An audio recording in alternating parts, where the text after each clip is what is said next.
Okay, so the next area we're going to take a look at is the enhancements to lists and additional options you have with playing around and testing out the new beta list that they have in the system. In the past, they had just had it available with the vendor record. They've expanded it in a couple more areas and have also expanded on what can be done within that. So in any case, whenever you want more information on one of the releases that are coming up, if you go to your home page, you can say read the 2023 R3 release notes. That should be there already. And the first thing we're going to talk about today is down in user experiences. And we're going to click on list enhancements. And in here, this is what we're going to show you first, basically where you have an opportunity to test out the new features in these lists throughout the system. So you can see in here exactly where you can go play with these. The two main areas are going to be on the vendor record and the attachment records as well. So that's what we're going to focus on today. So I'm going to go into my preview instance of release 3, and I'm going to click over to the vendor area under accounts payable and get a vendor list. So traditionally, when you're in here, this is, excuse me, let me turn this off. I had it on, but this is typically how your list looks now in the system. If you want to filter on vendor name INT, it just shows you all the vendors where INT is in the beginning of the name. In order to show it throughout the name, you have to use the % sign and say INT. And then it will show you the vendors where INT is somewhere in that name. Okay, so that just kind of gives you an idea of what it looks like today. If you want to create your own views, you actually have to come in over to here and say create new view. And then you have to go through a wizard and build that view. Okay. So some of the big improvements they have here is that anytime you can come into your system and over in the top right, you'll see this turn on list beta interface. You can put your mouse over there and you'll get a little explanation about it in here as well. But to turn it on, you simply have to click on that turn on button here, and it's going to change the view of what your list look like. And again, it's not everywhere in the system, but it is under vendors and attachments. And now you have a more interactive visual view here for you to use. You can customize the columns very easily. You can move back and forth, make them bigger, make them smaller, and you can change the order. So if I want the vendor name first, I can drag it over and I can change my order. Okay, so you can do all of that interactively on the fly instead of going through the wizard. Okay, so for example, I might want to make my vendor list small. So the other things you can do with the columns is you can sort them. You could turn on text wrapping. So if you want to have a smaller column here but have it wrap, you can do that. And you can freeze columns. So if you have a wider list here, and when you're scrolling back and forth, you don't want the vendor name to go away, you could freeze that vendor name on that list here. Okay, so you can do that as well. I'm going to turn that off. And then you'll notice on the search capabilities, it kind of says in light gray here, contains.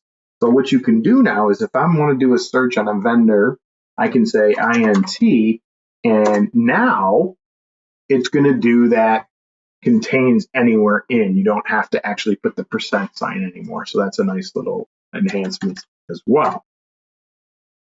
And what you can do here is if you want to filter on a particular field, like let's say city, I want to filter on, I hit the little filter button here. I got a filter where not just equals or contains, but also not equal to, starts with, ends with, or is blank.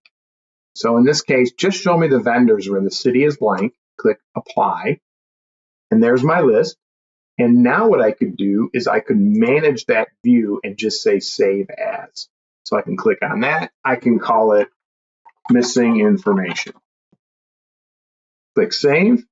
And now that view becomes available for you to go back and forth. So if you want to, see all vendors, you just click all. If you want to go to your missing information, you can click on that. One of the nice features here also is a split screen. So you'll see this right here with this, I'm covering it up here, the split view. You can click on that and that will open up the split view and it will show you the vendor that you are on that row. So if I click on state of Iowa, it's going to flip and show me the vendor setup for state of Iowa. So you can get to that by this button here, but you can also click on the vendor, state of Iowa, and it will do the same thing. And now I can switch over to edit, and I can edit that vendor and put the city in right there. Okay, and you can fill that city in. Okay, then you can save it. And I don't have terms set up in the vendor. So I'm going to go back in and add some vendor terms. I must have a smart rule on for vendor terms, net 30. Okay, submit that. And there you go. And now that vendor is magically off my list. Okay, so you can edit pretty successfully with that.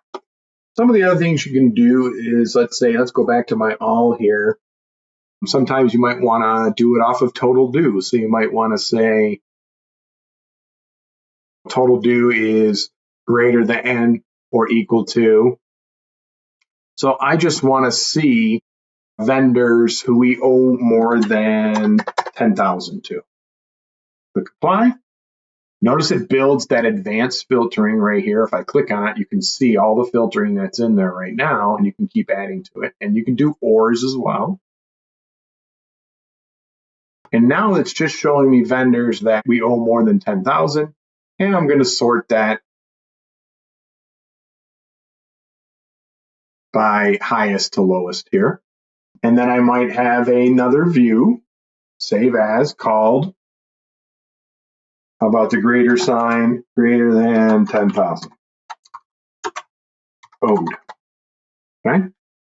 So these views are going to become very helpful in your day-to-day operations. You can have as many of these as you want. They could be on your menu, on your dashboards from there as well. So basically you can do that. You can configure your columns here. You can configure your sort, and that takes you into that where you can check off which columns you want to be available for this list right from within there. You don't have to no longer go to the wizard to do that. So it's a much improvement into the system here as well. Maybe we want the fax number or email address. You can apply that. Okay, and that would add it to that field. So the vendor lists are here under beta. Whenever you want to turn it off, you just click turn off beta, and it'll turn it off. When you turn it back on, all of the items you've set up already will still be there for you to play with and test. And one of the things we would recommend is go ahead and give them some feedback on this. There's a send us feedbacks icon here. They do listen. Go ahead and fill that out, feed it, and give them some feedback. So the other area would be over in attachments, where it's pretty helpful. So if you have a lot of attachments in your system, if I want to say all my attachments, so there's a ton of attachments in here, I want to do some better filtering and views for the attachments in the system, I could turn on the list here, the beta list here for the enhancements by clicking on that. And then once you're in attachments, same type of thing that we did earlier, the split screen comes in nice and handy here. So now I can go down and take a look at my payroll report descriptions. I have a PDF filed here. It's a guide in the guide folder. I can click on that and open up the PDF if I want to. So you can scroll down that list. And then what you may want to do, and I think I have one already in your views here, for example, I have a view that just shows me all the attachments for a particular folder. So if you have documentation, guides, legal documents, however you want to filter these folders out, you can just make these views here. And then now I can say, just show me all my user guides. And there's my user guides. Then I can click on it here and it'll take me to the document. Okay, so go ahead and play around with these lists. They're in there. Once the release 3 comes out, you can turn them on and off. You can provide feedback and you can use them. If you like them, keep them on and use them. They're there for you to use. The next area we're going to talk about pretty briefly is over in the projects area. They've added some more options and visual view of the budget area and summary area on the project setup. So over in projects, if I go over to projects And I'm going to look at my private. I want to pick one of my projects I have. I want to take a look at the San Antonio project. So I'm going to click Edit Review. And in here, under the Project Summary tab, you'll see some different information here. You know, what's the primary budget? And you can see if there's multiple costs or across multiple entities. You can see them broken out by entity here. This is the screen that you've traditionally had in this area where it gave you an overview of your budget information. But now they've added some more data options here, some totals. Now you can see total hours by project right here on this tab. And you can also see costs. All of your payroll, accounts payable, and purchase order costs right here on a total level. So it's not one of the bigger enhancements, but it's a nice little feature to allow you to see some status reporting right within here. If you want to get to your budget, you can click on your budget and run a budget report right from here as well. Okay, so that's another option in the system.